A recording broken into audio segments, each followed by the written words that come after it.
What's up travelers, we're back in No Man's Sky and today I have some more tips and tricks for you guys. I saw you liked the previous list, so I've decided to bring you more stuff that could help you in your adventures. If you didn't see the previous ones, I urge you to go ahead and check them out as they are quite useful. Today's video will bring you more advanced information compared to the previous ones, but still easy enough to follow. It will definitely be useful to you, so I hope you all sit comfy in your chairs and let's get started. Ever since the new update, sentinels in No Man's Sky have become more dangerous than ever before and are really hard to escape from. Even doing something as innocent as mining rocks can trigger them most of the times, which can quickly result in long chase downs that can result in your very death. While you could stand your ground and fight the increasingly more powerful waves, if you're a beginner or not have enough time nor the necessary firepower to fight them off, a better solution would be to simply disengage and run away. If you have a shelter nearby, such as an outpost or a base, entering it will make the sentinels eventually lose track of you. If there's no such structure nearby, get into your ship ASAP and start flying. Simply flying without leaving the planet will make them lose track of you soon after that, but do make sure that you first have the necessary fuel at hand to make your escape. Should the encounter happen in space though, you can typically escape using pulse drive, which can work even with the nearby enemy disruption. So in between waves, before a new batch of sentinel ships will dispatch at your location, there's a few seconds window in which there's no local enemy disruption to stop you from using the pulse drive, so simply use it to get as far away from the conflict zone as possible. After the new wave spawns, your pulse drive will be stopped, but if you continue a little bit more without engaging in any fight, you'll be able to use it again, freeing yourself in the process from any encounters. As for pirates, unfortunately this trick does not work with them, as they can more easily catch up to you compared to the sentinel ships. I'm not sure if they are more eager to kill you than the sentinel ships in general, or if they are just more lazy than the pirates, but nonetheless it's gonna be way harder to escape from these guys. But instead what you're going to do is, when you're getting scanned by them, is to try to enter a planet's atmosphere, land on a freighter, or enter a space station. This will make their scan fail and you'll not encounter them anymore. If that's not a possibility, you could bribe your way out of it, but depending on how expensive the items in your inventory are, the amount might be too high to be able to afford it. Additionally, if your standing with the system faction is high enough, you can ask them to aid you in combat against pirates, but you will need to have a special token crafted in order to use that option. Also, do keep in mind that you won't be able to actually summon your freighter during a pirate battle. Since we're talking about conflict anyway, should you find any planet that is cataloged as having either frenzied or high conflict sentinels, then you might want to know that these types of planets can hold a ton of very good and expensive items such as vertex cubes, gravitino balls, and albumin pearls. These sell for quite a lot of units and can be very useful early on to earn some money. It's generally easier to steal them compared to the alien nest eggs, and they are useful in certain upgrades as well. Their spawn rate also seems to have been significantly increased, or at very least I was lucky enough to see them spawning by the dozens very close to each other. So go ahead and grab some, but keep in mind that you'll instantly get 3 or possibly 4 stars and you're gonna get chased by sentinels, so make sure to refer to the first point on the list in order to escape from them. In No Man's Sky there's a star classification that I'm sure many of you know about, and any solar system can spawn as either yellow, green, red, or blue, with yellow being the most common type and blue one being the most rare. The solar classification plays a huge part in the types of elements that can spawn in them, as well as the types of biomes. While the yellow systems can spawn most of the biomes like hot, cold, desert, lush, irradiated, toxic planets, or even the airless ones, the other 3 types can also spawn anomaly biomes, which get very wild and look pretty awesome. They have been introduced in Atlas Rises and they are quite a good resource of other materials as well. Not only that, but each of the green, red, and blue systems have certain elements that are specific to them and them only. So green systems have emerald, red systems can spawn cadmium, and blue ones iridium. These will be important for both crafting the Atlas Pass 2 and 3 and can only be traveled to using appropriate hyperdrive upgrades. You will now see the hyperdrive blueprint having one specific upgrade to make travel possible to each of the 3 systems,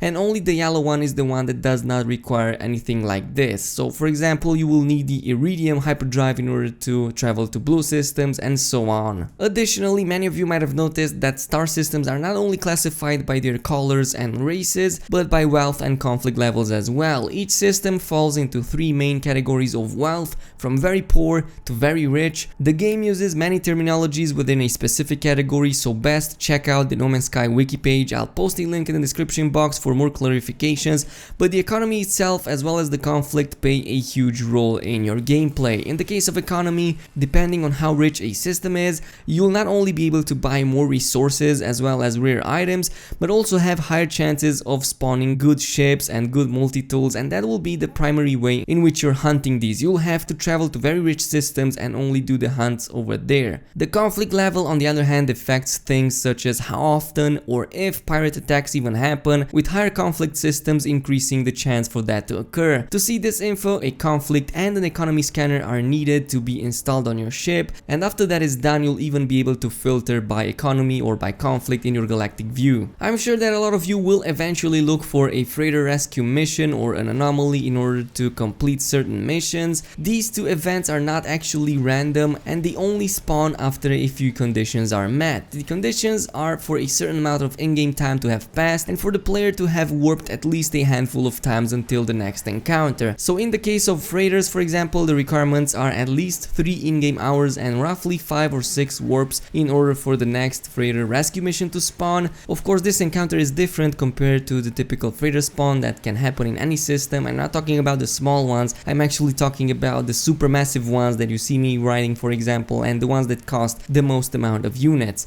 As for the anomaly, the requirements are less severe but pretty similar, with only 2 in-game hours and roughly 3 system warps. The only exception to this is during the main storyline, where the game lets you manually summon an anomaly, or when the first freighter rescue mission spawns in the second warp after acquiring the warp cell blueprint. Speaking of wealthy systems, you'll most probably do a lot of buying and selling here, which is why you'd want to know that the market actually reacts to your actions. For example, if you sell a lot of the same items, this will lead to a market crash of up to 80% of that specific item's price. Similarly, buying a ton of the same stuff also increases its price as the availability now decreases, but all of this can be somewhat bypassed by selling in bulk. So for example, anytime you want to sell a large quantity of the same element, do so in a single transaction so that the market crashes after this is complete. This way you'll be able to sell them all at the initial price, because if you sell it in batches, it would exponentially get lower and lower as the price reacts to the market movement. One thing that I'm surprised not many know yet is the fact that every upgrade you add at any technology can have a bonus on top of what it already provides. This is called the tech upgrade bonus and can be visualized by the colored borders around the upgrade you install.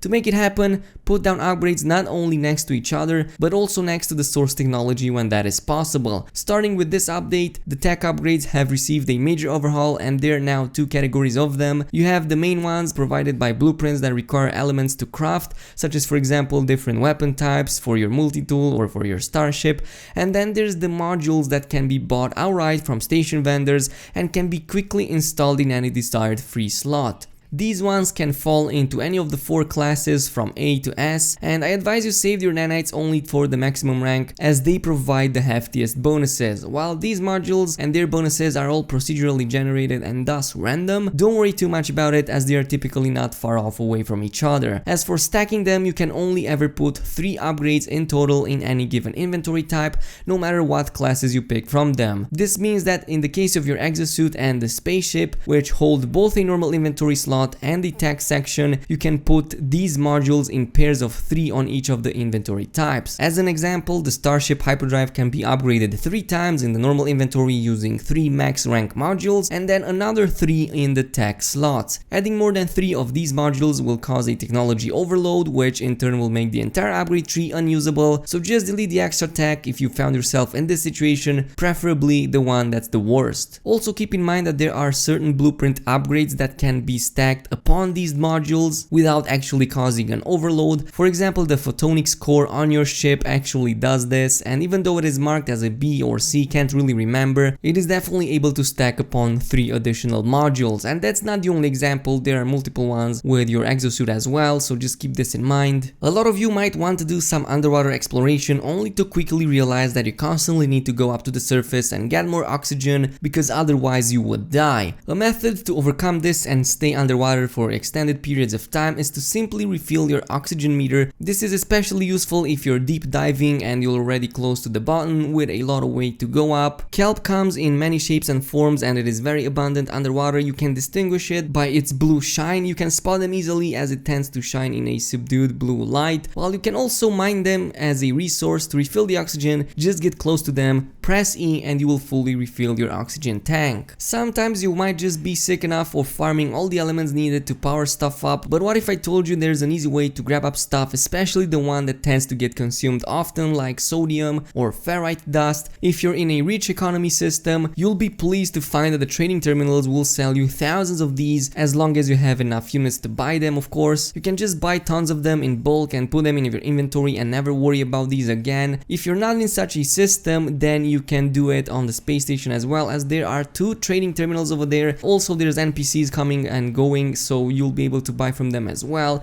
This is just something that I wanted to mention because I know a lot of people are spending a lot of time just farming with their multi-tools, and I know how tedious that can get. And the last point on the list, I don't even think I need to mention this, but doing 100% fauna discovery will not only provide tons of units but also count for achievements, and it is required for the anomaly missions. Sometimes you manage to find the vast majority of the needed creatures in one spot, but soon realize it's almost impossible to find the last couple of them. If searching out in the open has proved unsuccessful, try searching for the remaining creatures in caves, underwater, or above you. Plenty of times I needed one more creature scan for full completion, only to later realize it was actually flying over my head, swimming in the ocean, or simply roaming inside some cave. This is especially true on lush worlds with large bodies of water that tend to have all sorts of creatures on them, so make sure you always search in these areas as well as in open fields. And this concludes today's list of tips and tricks I had for you guys. I will definitely come up with more guides as the game progresses to help you out. Hopefully this video was useful to you, case in which a like and a subscribe would be more than welcomed. Also don't forget to activate the notification bell to get these videos as soon as they are posted, and I will see you guys in our next adventure.